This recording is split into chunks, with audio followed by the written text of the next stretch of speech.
उद्धव ठाकरे यांनी देवेंद्र फडणवीसांवर टीका केलेली आहे. त्यातून मुख्यमंत्री पाहिला नाही.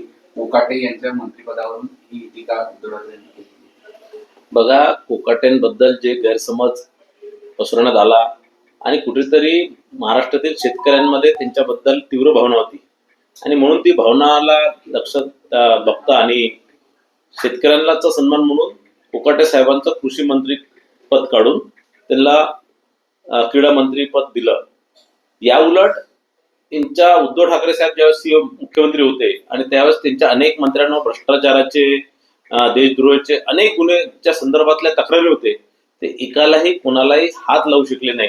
हाच सगळ्यात मोठा जो फरक आहे उद्धव ठाकरे जी आणि माननीय देवेंद्र फडणवीस जी, हा स्पष्ट दिसतो आपल्याला. राज ठाकरे म्हटले की मराठी विरुद्ध गुजराती असा वाद निर्माण करण्याचा प्रयत्न भाजपकडून होतोय.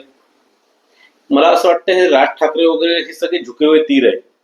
हे सगळे म्हणजे चाललेल्या गोळ्या ज्या असतात खाली बिना बारतोच्या कारतूस तसे आहेत आणि कुठेतरी स्वतःचं अस्तित्व एकही नगरसेवक नसलेला पक्ष आणि कुठेतरी देवेंद्र फडणवीस सारख्या एका मोठ्या नेत्याबद्दल काही बोलून मीडियामध्ये चर्चेत राहण्याचं काम राज ठाकरेजी करत असतात.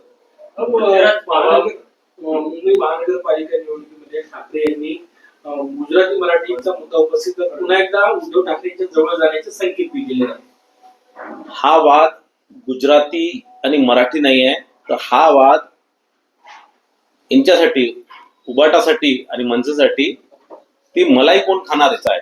आणि मला असं वाटतं की महानगरपालिकेची मलाई खाण्यासाठी यांना मराठी प्रेम यांचं जागृत झालेलं आहे आणि मागच्या 30 वर्षापासून जे महानगरपालिकेची मलाई खाऊन जे मस्तावलेले आहे आणि जे मागच्या 30 वर्षापासून महानगरपालिकेची मलाई खाऊन जे मराठी माणसाला हातपार करण्याचं काम त्यांनी केलंय, या निवडणुकीमध्ये महाराष्ट्रातला आणि मुंबईचा मराठी माणूस या दोन्ही लोकांना त्यांची जागा निश्चितच दाखवणार. हो, ठाकरे बंधू हिंदुत्वाकडनं डाव्या विचारधारेकडे त्यांची वाटचाल सुरू झाली असं वाटतं का तुम्हाला?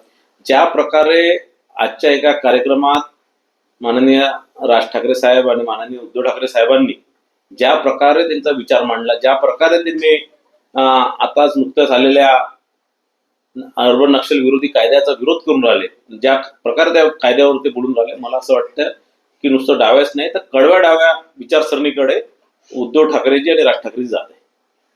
थँक्यू.